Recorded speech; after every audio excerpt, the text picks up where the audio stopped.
Mary Poppins Returns, directed by Rob Marshall, is a sequel to the legendary classic Mary Poppins back in 1964, which, holy shit, times are getting really old now from the classic. I know, I just gotta mention it right now. I am very late. I actually saw this one last week, believe it or not, but you know what? At least it's better late than never.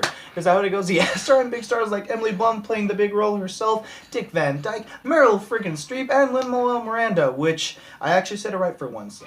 Alright, quick little side note, or story time. My friend Gino calls me on the 23rd of December while I'm watching on Charlie Brown Christmas. I love that cartoon, by the way, just a little side note. But anyway, back on track. He texts me saying that he's crying. I immediately think the worst things, like he's sick, he lost somebody, or just something terrible just happened to him.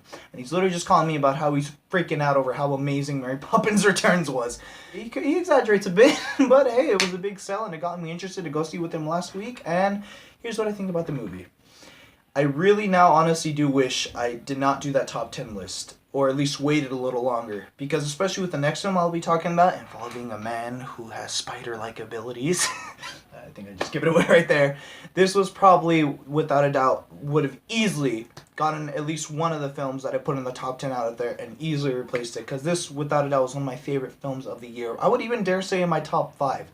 Mary Poppins Returns, despite having a few issues, what I will get to in a bit, is just not just an incredible homage to the original, sometimes even manages to, sometimes even manages to be just as good as the original film.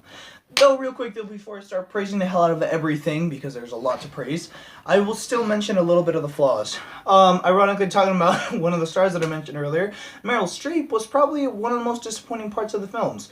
Obviously, it is a musical, a very impressive musical, and you all know what I think about musicals, so that's crazy for me to say.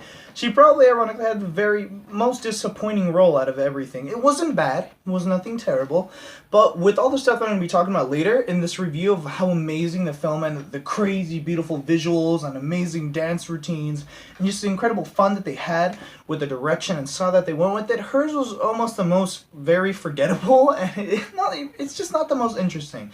But it's just really disappointing to see, especially such a big star like Meryl Streep, to get a very forgettable part of this movie. Isn't she like in Mamma Mia? I've never seen those two movies. Yeah, a sequel of it I'm pretty sure came out this year, so it's kind of weird to see that they just gave her a role like that.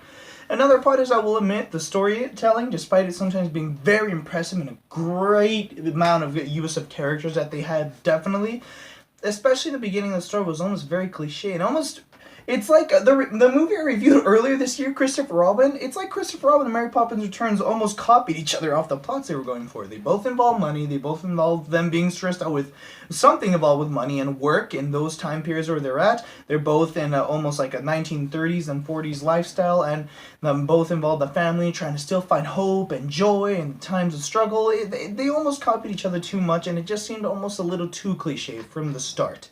However, that is pretty much all the negatives I can possibly think of. From the characters, from the story, from the beautiful score that it goes for, aside from those weak moments sometimes, and the incredible cinematography that this film has. Mary Poppins Returns isn't just an incredible homage to the original. I could sometimes even dare say it was just as good as the original. Not better, but just as damn good. With so many incredible parts I remember, especially despite the weak part at the very beginning. It's almost like the middle and the beginning were probably, without a doubt, probably one of the strongest parts of this movie. From incredible stuff, like I said, to the homages with how they do a lot of the dance routines and a lot of the big sequences with the animation that, oh my god, when that happened, my jaw was on the floor. Like, Gino, I know you're gonna be commenting on this video, man, so I'm mentioning you so much. So, like, he can confirm for you guys and just clear it up. I was freaking out in this film. And the incredible use of the characters, like, guys, they were so goddamn good, despite the admittedly kind of cliche story, that they even get you freaking emotional sometimes, man. Like, goddamn. And obviously, with great characters, you need to have a great performance with them. And probably, obviously, one of the big highlights, what everybody would be asking about, is Emily Blunt herself as Mary Poppins. And goddamn, man, she really is Mary Poppins. She really does pull it off and does an incredible job. Mary Poppins Returns was an amazing homage to the original film. Despite its flaws, still manages to have excellent characters, an amazing joy and wonder when it comes to the musical sequences, and is just a damn great film all around. There's so much to love, and if you're a Disney fan, you're going to really love this, and if you just love movies, you're going to have a great time. Family all together. I'm going to give Mary Poppins Returns an 8.5 out of 10. It could have been a 9, or could have even gone for a 10 as an amazing sequel, but like I said, cliche storytelling and some really disappointing parts throughout the middle of the film really do bring it down a bit, but it's still a great film all around. It definitely would have been in my top 5 of 2018 for sure.